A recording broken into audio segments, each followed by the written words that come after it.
Sahabat Pijar TV, terima kasih sudah klik video YouTube ini. Kiranya kebenaran firman yang saudara dapatkan menerangi kehidupan saudara. Dan untuk mudah menyaksikan video-video lainnya dan mendapatkan update dengan cepat, gimana caranya? Klik subscribe-nya. Jangan lupa berkat Tuhan jangan disimpan sendiri. Klik tombol share di bawah dan dibagikan video ini ke banyak orang sebanyak-banyaknya yang saudara kenal. Salam terang bagi Indonesia.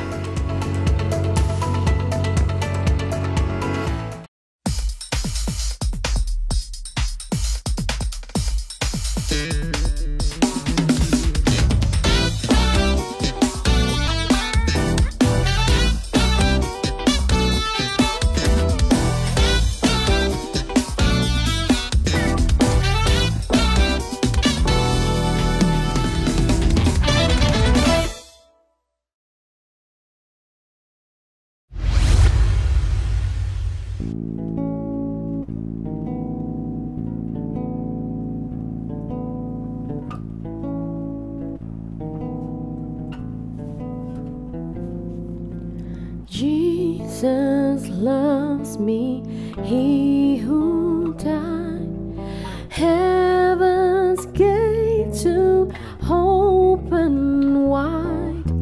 He will wash away my sin. Let his little child come in. Yes, Jesus loves me. Yes, Jesus loves me. Yes, Jesus loves me. For the Bible tells me so. Yes, Jesus loves me. Yes, Jesus loves me. Yes, Jesus loves me. For the Bible tells me so. For the Bible tells me so. For the Bible tells me so.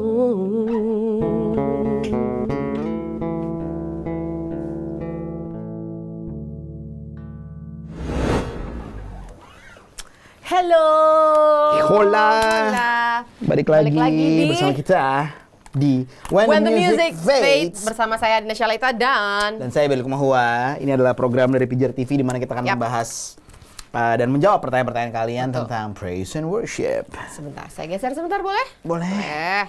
Ini sudah episode kesekian ya pokoknya. Ke berapa ya? 11 ya kalau nggak salah ya. Oke. Wow, 11 episode. Langsung aja tanpa berlama-lama lagi. Pertanyaan pertama, tangan ajaib. Tangan ajaib. Oh, beda tangannya sekarang. Oh, beda. Kita tarik dia. Aku yang baca apa? Seperti biasa aku. Baik. Kita Tapi sudah sebenarnya siap. nih ya, episode 11 ini harusnya gue pakai kacamata. Udah mulai, mata udah agak... Oke, pertanyaannya.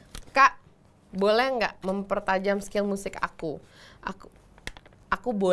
Aku belajar sama musisi non-Kristen dengan mempelajari lagu-lagu sekuler. Guru musik, ayo. Age old question. Oke. Pertama, kalau kita bicara tentang menambah skill, kita bicara tentang menambah kemampuan, itu harus ya.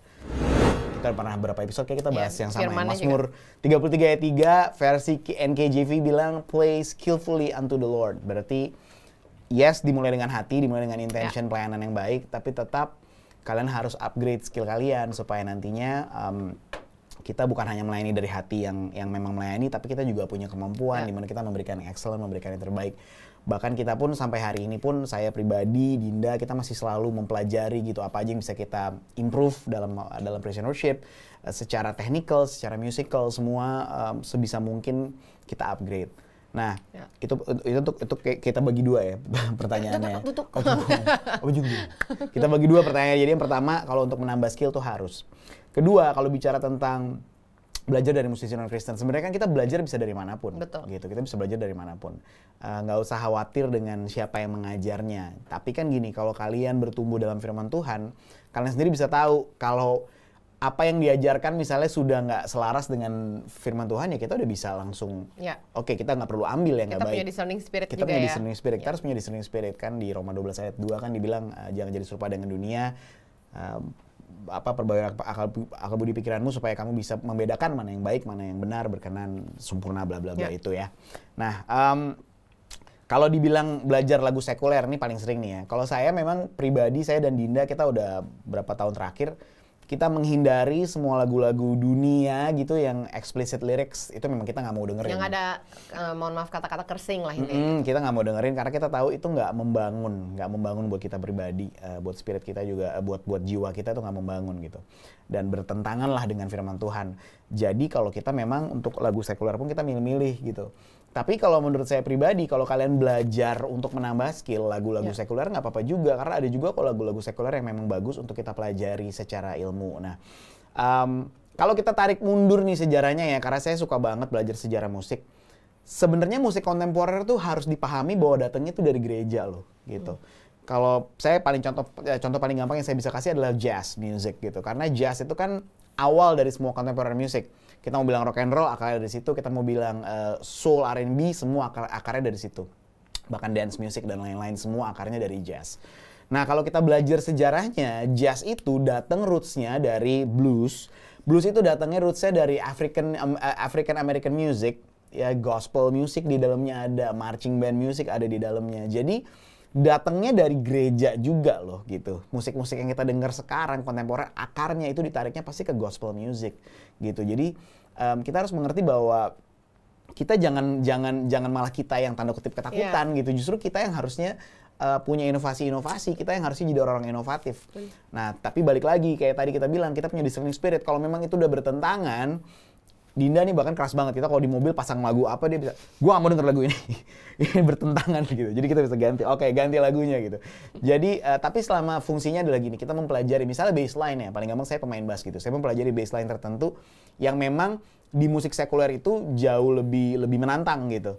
Ya itu yang saya pelajari abis-abisan gitu. Tapi ada juga kok musik-musik gospel misalnya, kalau kita dengar karya-karyanya Israel Houghton, kita dengar karya Fred Hammond, Marvin Sapp, Kirk Franklin, Kierra Shirt, James Fortune, itu tantangannya berat banget, susah banget gitu secara technical. Jadi kalau menurut saya pribadi, again ini pendapat pribadi ya, kalau memang itu fungsinya adalah untuk mendalami teknik dan kemampuan kita bermusik dan mengupgrade skill kita, itu nggak apa-apa banget. Tapi kita gunakan discerning spirit, dalam artian kita membedakan apa yang tidak perlu diambil dan tidak selaras dengan firman Tuhan, itu jangan kita ambil. Dinda mungkin mau tambahin? Sebenarnya kalau misalkan untuk play skillfully itu sebenarnya nggak hanya di bidang musik, nggak hanya jadi musisi aja sih atau pelayanan di musik ya, itu di segala aspek. Kayak misalkan contoh ada orang kreatif di gereja, misalkan dia harus bagaimana mengupgrade dirinya, mengerti misalkan orang sosial media gitu, bagaimana pakai tools-tools yang sekarang lagi kekinian, yang benar-benar desainnya harus kekinian dan lain-lain untuk menjangkau jiwa-jiwa mungkin generasi di bawah kita dan lain-lain. Itu kan harus penting juga kan untuk memperluas kerajaan sorga. Oh haleluya. Ya kan, jadi ya tapi kalau misalkan dibilang untuk discerning spirit gitu ya, ini sebenarnya juga ada masalah dengan integritas kita juga sebagai orang Kristen yang mempunyai value sesuai dengan kebenaran firman Tuhan. Kita kan nggak mau dong masukin ke pikiran kita sesuatu yang kersing lah, yang misalkan yang sesuatu yang tidak bermanfaat lah gitu. Jadi ngapain sebenarnya sih itu sih. Memang bener, tapi emang gimana ya, dunia ini penuh dengan musik yang bagus-bagus tapi pas dilihat kata-katanya loh kok begini. Jadi ya pintar-pintar lah untuk bisa membedakan setiap apa yang kita dengarkan, gak hanya di musik aja perkataan orang. Betul. Juga. Karena kalau kita lihat dari firman Tuhan bilang kan iman timbul dari pendengaran dan pendengaran akan firman Tuhan. Berarti kalau kita masukin yang nggak perlu didengar, itu sebenarnya jadi sesuatu yang bertumbuh dengan tidak baik di dalam kita gitu. Betul. Jadi kalau kita dwell ourselves in the word of God, kalau kita benar-benar menenggelamkan diri kita dalam firman Tuhan, harusnya kita nggak punya masalah dengan discerning. Kita akan bisa bedain, oh this is not good for me, ini nggak bagus gitu. Dan yang paling penting kalau kita bicara praise and worship, tetap aja ujung-ujungnya apa? Roh dan kebenaran. Ya, roh dan kebenaran ya guys. Ya, bukan roh dan ke apa gitu. Nggak, karena kita ngomong mungkin agak lebih jauh lagi, boleh ya? Agak lama ya. Pertanyaan satu panjang nih. Nggak, karena gini, Kamu karena mikir nanyanya kalau sih, gitu. kenapa sih dibilang roh dan kebenaran gitu. Ya. Kalau misalkan kita menyembah, nggak usah orang Kristen di luar sana dengan latar belakang agama yang lain itu juga menyembah loh guys, ngerti nggak? Even orang yang tidak beragama pun dia menyembah, berhalain sesuatu. Karena pada dasarnya manusia adalah makhluk penyembah. Iya gitu. Cuma tergantung apa yang lu sembah. Dan kalau misalkan kita bilang, oh yang penting gue mau menyembah tapi musiknya keren, oke, harus keseniannya bagus dan lain-lain. Tapi itu jauh dari kebenaran buat apa? Karena balik lagi Lucifer itu, silakan jelasin Lucifer itu, dia itu bukan malaikat yang tidak bisa menyembah, yang tidak bisa dengan main musik Dia loh adalah gitu. diawali sebagai seorang worship leader bahkan Worship sebetulnya. leader, sayang. Jadi dia paham banget tuh gitu. Jadi ya basically itu ya. Maksudnya gini, kita harus banget memahami kebenaran firman Tuhan, karena kebenaran firman Tuhan itu menjadi dasar why we do what we do gitu. Jadi semuanya harus bermuara ke situ. Gitu. Oke, roh dan Oke. kebenaran ya. Lanjut. Next question. Jauhan kalau di gue. Oke. Oh, bukan. Salah. Oke, Lawak kita. Maaf ya, guys. lanjut. Ini tadi kan pelajaran sejarah. Sekarang tapi pelajaran baik apa? ya, mereka sekarang dicetaknya gede-gede loh. Iya, makasih ya guys. Mereka paham Mata banget. gue soalnya ini. Lu nama. Makasih ya, guys. Kalian memang Makasih ya. luar Kalau biasa. enggak kan kita nyurang terus. Berry. Oh, enggak. Nanti pasti di... Kak. Kak. Oh ya, Kak. Diam dulu dong, Kak. Apakah boleh mengajarkan step by step mengurus copyright music atau lagu ciptaan gereja lokal? Kemarin padahal kita ini ya baru ikut workshop tentang itu. Bentar. Ini ada lagi. Apakah membutuhkan modal yang besar untuk mengcopyrightkan karya? Ini lagi belibet banget ya gue hari ini. Kopri hitram. Gak jelas. Udah, selesai belum? Udah gitu. Jadi Kak, apakah Oke. boleh mengajarkan step by step mengurus copyright musik atau lagu ciptaan gereja lokal? Jadi kamu kasih tahu, apakah membutuhkan modal yang besar untuk mengcopyrightkan karya? Oke, sebenarnya ada beberapa cara untuk copyright. Sebetulnya nggak butuh modal yang besar gitu. Yang penting kita tahu aksesnya. Yang penting tekad yang besar kan? Tekad. Yang di mana ada niat ya kan? Di mana ada niat itu membuahkan hasil apa? Oke, lanjut. Nggak jelas. Oke, lanjut. Basically sebenarnya itu nggak membutuhkan biaya yang besar ya. Kita hanya perlu terdaftar di beberapa misalnya yang mengurus hak cipta. Contoh kalau di Ya. Indonesia kita punya KCI misalnya, atau ada Papri atau LMK lain kayak banyak sih sebenarnya di Indonesia udah banyak. Tapi sebenarnya cara paling mudah untuk kita mendapatkan tanda kutip copyright adalah kita rilis aja dulu karyanya gitu. Sekarang kan banyak cara ya, dan kita punya platform digital. Saya sarankan sih jangan cuma posting di YouTube gitu ya. Misalnya kalian punya karya, jangan cuma posting video lirik di YouTube, tapi kalian punya agregator di mana Yeah. kalian benar-benar bisa masukin itu di semua digital platform. Karena secara otomatis begitu itu rilis, ada hak ekonomi yang masuk ke situ sebagai karya kalian gitu.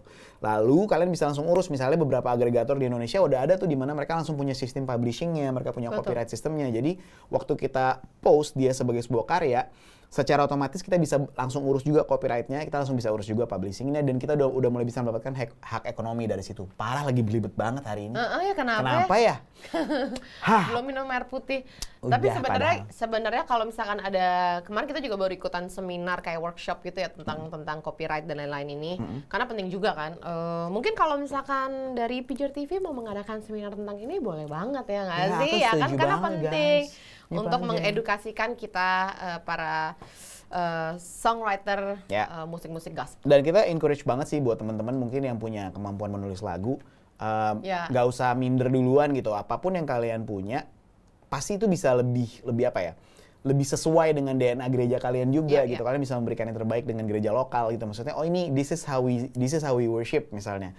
Kita sukanya musiknya yang seperti ini. Lalu inilah pemahaman iman kita yang biasa kita nyatakan, kita deklarasikan gitu. Nah, itu Bahkan di Mazmur juga dibilang kan nyanyikan nyanyian nyanyian baru. Mazmur 33 ayat 3. Berarti kan sebenarnya sing a new song aja, maksudnya jangan sampai kayak tapi aku nggak bisa jadi kayak nanti gereja-gereja. Bentar, kamu bikin lagu ini buat Tuhan atau menyenangkan banyak gereja? Nah, itu dia. Gitu. Jadi sebenarnya Atau untuk streaming aja, biar streamingnya banyak lah. memang lumayan kan? Memang, nggak bisa Tapi dipungkirin. menurut gue bikin lagu aja lah. Menyelamatkan Yang kita. penting sesuai dengan kebenaran firman Tuhan ya guys. Itu guys. Tidak hanya musiknya bagus aja. Ya. Lanjut. Pertanyaan kedua jawabannya Singkat tadi kan. mau ikutan? Iya, mau ikutan. Oke.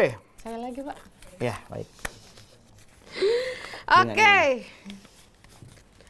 Apakah ada perbedaan antara worship di gereja-gereja lokal dengan worship event besar yang kan buat berdoa bagi Indonesia. Oh, ini kayaknya KKR maksudnya kali ya. Jadi bangsa-bangsa kali ya. Bukankah gereja seharusnya memang selalu melakukan itu? Jadi perbedaan antara worship di gereja-gereja lokal dengan worship event besar. Perbedaannya yang pertama adalah jumlah ya, kuantitas. Kan event besar katanya, berarti kan kuantitasnya lebih banyak. Enggak sih, sebenarnya harusnya secara spirit dan secara intention harusnya sama ya. Karena dimanapun kita menyembah harusnya kita nggak bedain. Karena kalau buat, nggak tahu sih, kalau buat saya pribadi saya selalu ngajarin teman-teman di tim worship untuk kayak when you worship make it count gitu. Kayak as if it's your last day of worshiping gitu. Kayak itu hari terakhir lu bisa nyembah Tuhan misalnya gitu. What would you do gitu. Kadang-kadang kita terlalu terbuai dengan event gitu. Karena kita event jadi kita prepare yang terbaik. Padahal sebenarnya setiap minggu, bahkan jangan cuma setiap hari minggu, setiap hari adalah kesempatan kita menyembah dengan yang terbaik. Dan itu nggak hanya terjadi di panggung gitu. Kehidupan kita sehari-hari, gimana kita respon orang, itu adalah worship kita yang sejati gitu. Jadi kalau buat saya pribadi, jangan pernah kita beda-bedain, karena event gede nih, yang datang nanti 3.000 orang, hari minggu cuma 10 orang, relax aja gitu. Ya harusnya nilainya sama ya. Harusnya mungkin bedanya cuma di ini kali ya, susunan acara, susunan tata ibadah gitu kan. Mungkin kalau acara gede berdoa buat Indonesia, kita punya waktunya juga lebih lama, 1,5 jam gitu, lagu-lagunya lebih banyak, latihannya lebih lama, pengen lebih rapi, mungkin seperti itu. Tapi kalau buat saya pribadi sih, harusnya kita punya intention yang sama, harusnya terbakarnya dengan cara yang sama, kalau saya boleh pakai kata-kata terbakar ya. Kayak penyembahan tuh kan, kalau kita tarik balik ke zaman perjanjian lama, penyembahan itu kan ada bakar, ada yang dibakar gitu. Harusnya kan waktu kita sudah menjadi penyembah-penyembah dengan konsep pemikiran perjanjian baru, penyembahan kita adalah hidup kita dan hati kita yang selalu terbakar buat Tuhan gitu. Gimana lo selalu burning buat Tuhan dimanapun, even gini loh, yang nonton cuma 2 orang gitu, yang bukan nonton, yang jemaatnya cuma ada 2 orang. Karena sebenarnya paling pertama, we worship the audience of one. Kita worship Tuhan dulu, penontonnya tuh Tuhan, penontonnya tuh surga gitu. Jadi harusnya nggak perlu kita beda-bedain. Ya, mau di gereja lokal, mau di event besar, yang penting dimulai dengan penyembahan intimate sama Tuhan di kamarmu atau mungkin di mobil lagi sendirian. Itu paling penting, karena mau di gereja besar, gereja yang kecil, event besar, event kecil, kalau ternyata kamu juga jarang menyembah secara pribadi ya akan terasa juga bedanya. Gitu. Sebenarnya kan penyembahan itu kan mengenai hubungan juga. Gaya hidup, bos. Yes. Demikian. Ada lagi atau cukup? Oke, cukup untuk hari ini. Kelamaan soalnya yang pertama Maaf ya guys. Maaf tim. Thank you banget. Oh ya, by the way, hari ini aku pakai baju ini guys. Wow, kok aku nggak dikasih? www Pager TV. Jadi kalau kalian Pager TV. Kalau kalian misalnya memberikan pertanyaan, kalian akan berkesempatan untuk mendapatkan tas merah ini. Oh bukan, beserta isinya maksudnya ya. Merah artinya berani. Ya, darah. Itu mahal. General. Pengharapan Yesus. Mahal banget. iman tuh. Kasih pengharapan iman. Tahu ya, kasih pengharapan iman yang terutama tuh paling gede. Betul. Kasih. Semua akan berlalu. Oh, apa sih? Ya kan. Oke guys. Ini bener-bener. Pokoknya dapat merchandise tuh, dalamnya ada ini. Kalian kalau misalnya kalian masak mau ngegiling. Bukan, ini botol minum, tumbler. say. Salah. Lawak kita pagi ini. Ini apa sih? Kaos juga kan, bukan? Ini kaos yang buat aku kan? Bagus. Nanti pakai dong. Malak jadinya. Kayak gitu. Nih tuh ada lilin, karena kita sebagai berpijar. Karena Pager. Oh Pager, oh belakangnya ya, benar. Pager. Sabar. Nih tuh. Wow. Children of the Light. Jangan di sana. Ada lagunya loh, Children of the Light. Sabar ya nanti. Sabar ya, lagu dari aku. Promo, nanti promo di Pijar gitu. TV, boleh? Boleh. Oke. Terima kasih buat teman-teman yang menyaksikannya loh, buat kirim pertanyaan-pertanyaan kalian, berkesempatan mendapatkan merchandise menarik ini ya. Jadi kirimkan aja yang berkaitan dengan Christian worship dan mudah-mudahan kita bisa menjawab. Kalau nggak bisa jawab, kalau nggak bisa kita jujur biasanya. So, itu saja When the Music Fades episode hari ini bersama saya Bella Kumahua. Dan saya Dinda Syalahita. Sampai kita ketemu lagi di episode berikutnya. God bless you. God bless you all. Bye.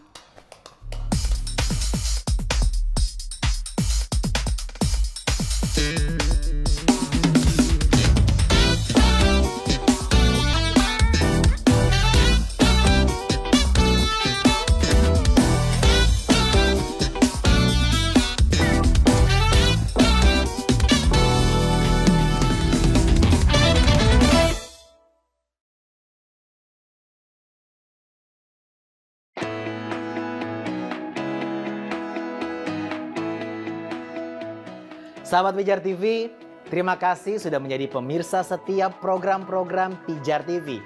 Kami sungguh rindu agar saudara bukan saja diberkati dengan menyaksikan program-program ini, tetapi juga dapat berinteraksi dengan kami untuk berdiskusi dan bahkan didoakan melalui WhatsApp dan telepon yang tertera di layar kaca ini.